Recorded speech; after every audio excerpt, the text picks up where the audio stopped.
Hello दोस्तों, कैसे हो आप सब। स्वागत है आपका अपने चैनल एजुकेट्स मैथमेटिक्स में। हम लोग क्लास 9th एनसीईआरटी में हिंदी मीडियम सॉल्व कर रहे हैं और उसमें हम लोग अध्याय 4 पर आ चुके हैं। इसके पहले के अध्याय हैं वो हम लोग पहले से हल कर चुके हैं। अगर आप हमारे चैनल में पहली बार हैं, वीडियो आपको पसंद आता है तो चैनल को सब्सक्राइब करना मत भूलिएगा, जिससे कि आपको ऐसे ही इंफॉर्मेटिव और इंटरेस्टिंग वीडियोस प्राप्त हो सके। बने रहिए अंत तक वीडियो में।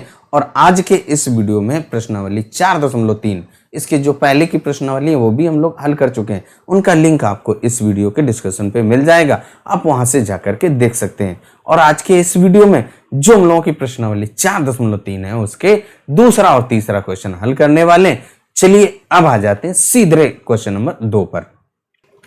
प्रश्नावली 4.3 का जो दूसरा क्वेश्चन आपका क्या कह रहा है, बिंदु 2,14 से होकर जाने वाली दो रेखाओं के समीकरण लिखिए। यानी कि आपको उन दो रेखाओं के समीकरण बताने हैं जो आपके इस 2,14 से होकर गुजरे। इस प्रकार की और कितनी रेखाएं हो सकती हैं और क्यों। तो देखिए, सबसे पहले इस सवाल को हल करने से पहले आप यहां पे एक मोटी सी बात समझ लीजिए। जैसे मैं आपसे कहूं कि आपके पास कोई एक बिंदु दिया गया, मान लो आपके पास ये एक बिंदु ए है। अब यहां पे आपके क्लास में बहुत सारे बच्चे बैठे हैं। अगर आपसे कहें कि आप इस बिंदु से होकर जाने वाली एक रेखा खींचिए, तो आपने क्या किया, उसको ऐसा खींच दिया। आप आए और ऐसे। इसके बाद सर जी ने क्या किया, दूसरे बच्चों को बुलाया, उससे कहा कि भैया आप खींचो। तो वो आया, उसने कहा हम ऐसे खींचेंगे। तो वो भी, उसकी भी तो एक रेखा है, वो भी सही है। इसके बाद अगर तीसरा बच्चा आता है, वो कहता है नहीं, मैं ऐसे क्यों खींचूं, मैं तो ऐसे खींचूंगा भैया। उसने ऐसे खींच दिया। इसके बाद अगला बच्चा आता है, वो कहता है मैं तो ऐसे खींच दूंगा। इसके बाद और बच्चा आता है, वो कहता है मैं तो ऐसे खींच दूंगा, इस तरीके से। और अगला बच्चा आता है, वो कहता है मैं ऐसे तरीके। तो यहां से आपको क्या पता चला कि अगर आपके पास कोई एक बिंदु है, उस बिंदु से होकर जाने वाली रेखाएं आप कितनी खींच सकते हो। तो यहां से पता चलता है जितने बच्चे लाते जाओ वो रेखाएं खींचती चले जाएंगे, यानी अलग अलग रेखाएं खींचेंगे। तो इसका मतलब ये हुआ कि एक बिंदु से आप अनेक रेखाएं, बहुत सारी रेखाएं, जिसको आप गिन नहीं सकते हो, अनगिनत रेखाएं आप खींच सकते हैं। तो अब यहाँ पे जो दूसरा प्रश्न आपका है, क्या कह रहा है, कितनी रेखाएं खींच सकते हैं और क्यों।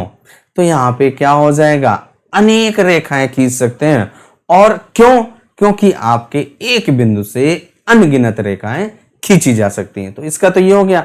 अब हमें समीकरण भी लिख देना है। तो बिंदु पहले आप लिख लेते हैं। यहाँ पे हम लोग क्या है, जो बिंदु आपके दिए गए उनको पहले लिख लेते हैं। तो बिंदु हम लोगों के क्या है, 2,14।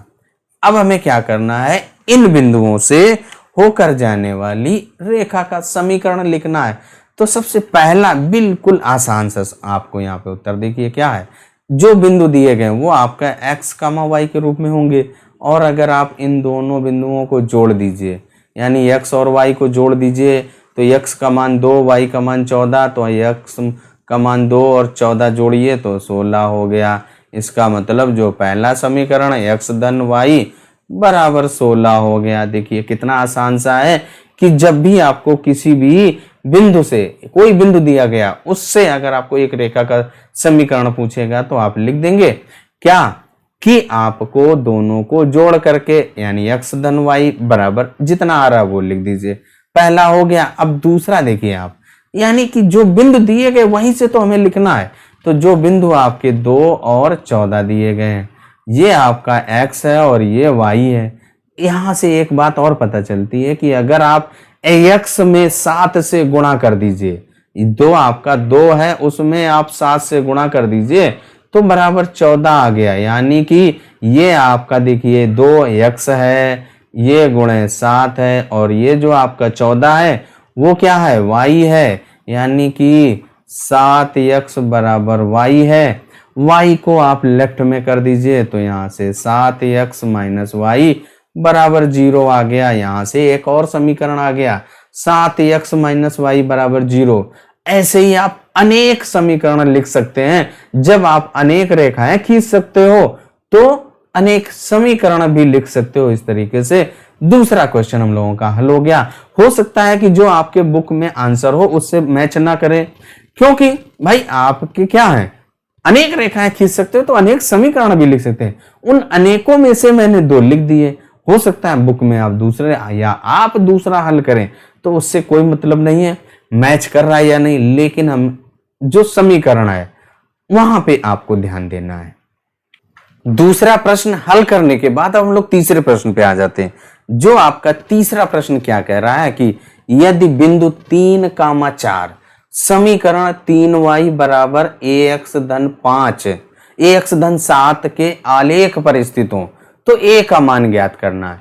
अभी हम लोगों ने पढ़ा था, अभी जब बताया था, परिचय दिया था इसके पहले वाले वीडियो में, उसका लिंक आपको आई बटन पे मिल जाएगा, आप वहां से जाकर के देख सकते हैं अगर नहीं देखा है तो। अभी हम लोग डिस्कस कर चुके हैं पहले वीडियो में कि अगर आपके पास कोई बिंदु a, b अगर किसी भी रैखिक रेखा पर स्थित है, जो रैखिक समीकरण के आलेख पर स्थित है, तो यहाँ पे a, b है, तो यहाँ से जो a होगा वो x का मान होगा, और यानी x बराबर a होगा और y बराबर b होगा।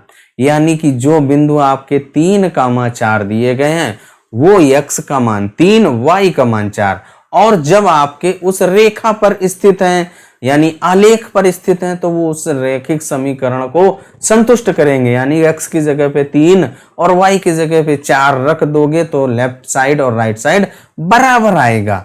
और यानी कि जो हमारा समीकरण दिया गया वहां पे x की जगह 3, y की जगह पे 4 रख दीजिए, हल कर दीजिए और आपका आंसर आ जाएगा, जो a यानी एक रैखिक समीकरण बनेगा। और उस रैखिक समीकरण को हल करना हम लोग पढ़ चुके हैं, हल कर देंगे a का मान आ जाएगा। चलिए अब कॉन्सेप्ट समझने के बाद हम लोग सीधे आ जाते हैं, हल करते हैं। पहले नोट करते हैं फिर हल करते हैं। तीसरा सवाल, जो बिंदु दिए गए थे उनको हमने यहाँ पे लिख लिया, ये x हो गया, ये y हो गया। भाई जब आपका आलेख पर स्थित है तो जब बताया था अगर आपका a, b बिंदु अगर आपके किसी भी ग्राफ यानी किसी भी समीकरण के ग्राफ पर स्थित है तो वहां से x बराबर a और y बराबर b होगा। तो यहाँ पे x बराबर क्या हो गया आपका 3 और y बराबर 4 हो गया। ये दोनों मान इस समीकरण फर्स्ट में रख दीजिए। तो यहाँ पे x की जगह पे 3, y की जगह पे 4 रखना है। तो 3 गुणे 4 बराबर a गुणे 3 और धन का 7। अब आपका ये एक रैखिक समीकरण बन गया है, एक चर वाला, उसको हल कर देना है। 3 चकु 12 बराबर 3a और धन का 7। तो यहाँ पे जब इसको हल करोगे तो 3a बराबर क्या हो जाएगा, 12 से 7 घट जाएगा। 7 आप अगर लेफ्ट में रहेंगे तो आपका माइनस हो जाएगा। तो यहाँ से देखिए क्या हो गया, 3a बराबर 5 आ गया। तो यहाँ से a बराबर क्या हो जाएगा, 5/3। जो 3 आपका गुणे में था वो बटे में हो गया। इस तरीके से जो हम लोगों का तीसरा क्वेश्चन है हल हो गया। आज के इस वीडियो में दूसरा और तीसरा क्वेश्चन ही हल करने वाले थे। वीडियो आपको कैसा लगा कमेंट करके जरूर बताइएगा। चलिए तब तक अपना ख्याल रखें, स्वस्थ रहें, मस्त रहें। मिलते हैं अगले वीडियो में अगले प्रश्न के साथ।